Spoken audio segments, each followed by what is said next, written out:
If you live in St. Clair County, Michigan, and you are from Port Huron, Marysville, Kimball, Fort Gratiot, or you're in any of the surrounding towns or counties, you have probably heard of Justice for Matthew. This is a tragic 2018 passing of a very young 3-year-old boy. So more than 6 years ago, this happened. The unexpected and suspicious death of 3-year-old Matthew Mason in his Port Huron bedroom. His grandparents and their supporters are still seeking justice for the boy. And if you are from this area, you definitely know, because you can't go anywhere without seeing a billboard, a sign, a sticker. You see them in everybody's yards. You see them on people's cars, all over the place. But I'm going to dive into this so the rest of the interwebs can see what this case is all about. There have been many peaceful rallies held in Port Huron in the last 6+ years. However, this one is talking about May 4th from 1 to 3 p.m. at Port Huron's Pine Grove Park to raise awareness on the case. Amy and David Mason hope to prompt the St. Clair County authorities to bring closure to this case. As it stands, there have been no arrests made and no charges filed, despite many pleas for resolution over the years, be it to the county prosecutors and judges, or to Michigan's governor, Gretchen Whitmer, which I'm sure you guys know her. She's been on The View many times. The family's struggle for justice began on February 19, 2018, when the boy was found unresponsive in bed by babysitters after his mother, Amanda Mason, and her then boyfriend, Maurice Hooley.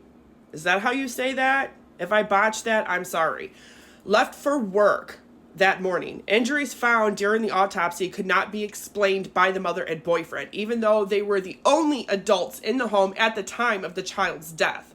And several interviews by neighbors and others indicated possible mistreatment and neglect happening to that child for some time before the tragic event.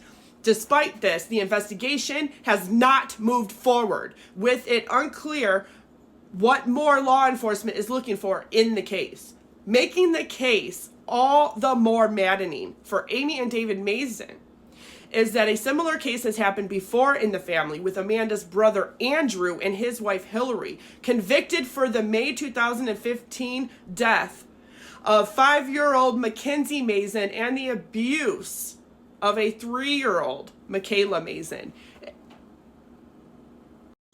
Everybody in Michigan, all 10.4 million Michiganders, know this story, because when this happened in 2016, these two, they got nailed. Well, him right there, his sister is the mother of this little boy who passed. But these two here neglected their 5 and 3-year-old so severely that the 5-year-old tragically passed. And everybody had all kinds of signs and stickers and everything for justice for Mackenzie as well.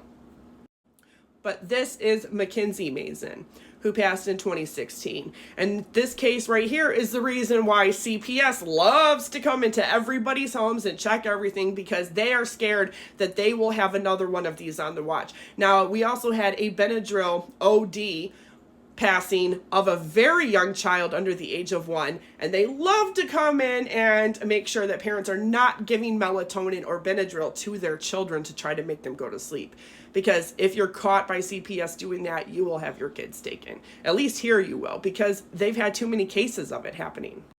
Hillary Mason called 911, initially telling the dispatcher that Mackenzie had not been eating, and later reporting that the 5-year-old wasn't breathing. Mackenzie was unresponsive when emergency paramedics arrived. She was taken to an area hospital where medical personnel attempted to resuscitate her for 45 minutes. She was declared deceased at the hospital, but testimony at trial indicated Mackenzie may have been dead hours before the 911 call. But the fact a 5-year-old weighed 25 pounds and a 3-year-old weighed 17 pounds. My twin nieces were literally 19 and 21 pounds when they turned a year old on their birthday, and they were small, very petite, and they're short and petite today. Now, the trial for Mackenzie happened in 2016. However, this actually took place, her unfortunate passing, the year prior in 2015. So Matthew is actually the first cousin to Mackenzie. Can you imagine the grief that these grandparents are going through? Now, there are Reddit pages and people saying some really horrible things, like how they dated Amanda. Amanda is the mother of Matthew Mason. In high school, somebody says, Jesus, you really dodged a bullet there. Actually, my kids dodged a bullet. Like, trying to be funny. That's just, I don't know. When it comes to children passing away from circumstances that they do not have any control over, that's not funny. That's not funny to me.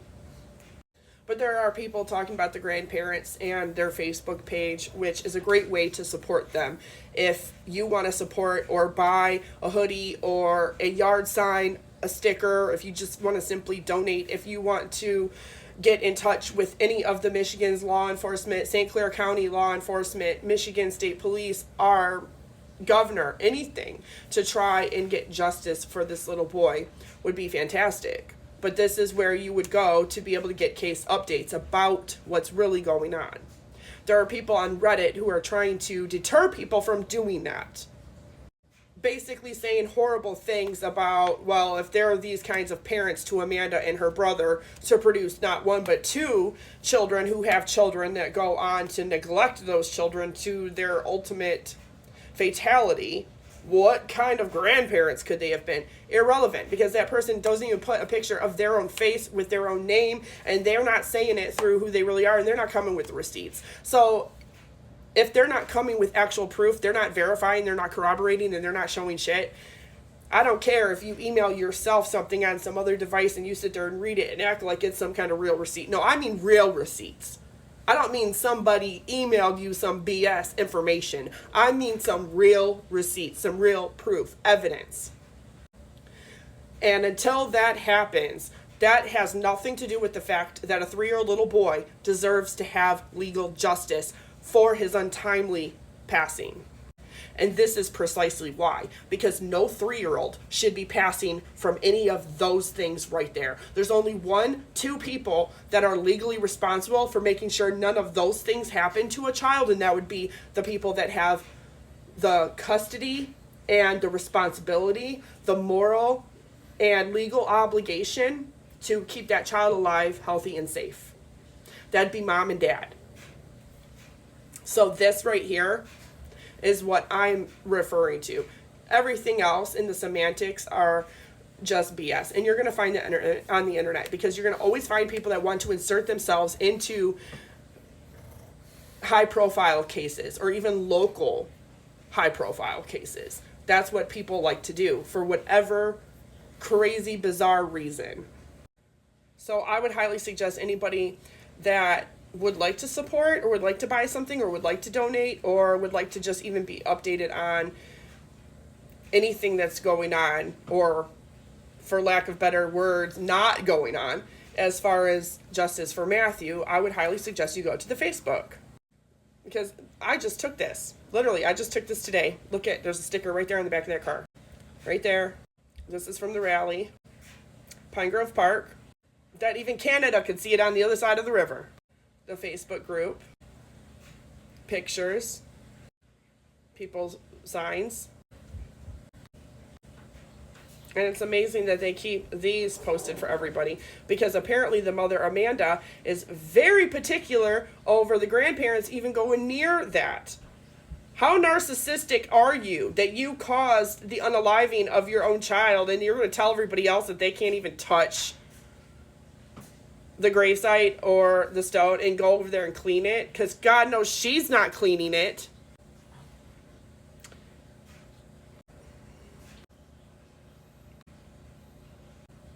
You could go up to Birchwood Mall at Fort Gratiot when they were holding their table, and they always let you know on the Facebook group where you could support. You could buy hoodie, bracelets, cups, stickers. You can get your signs, everything there. You can even just donate.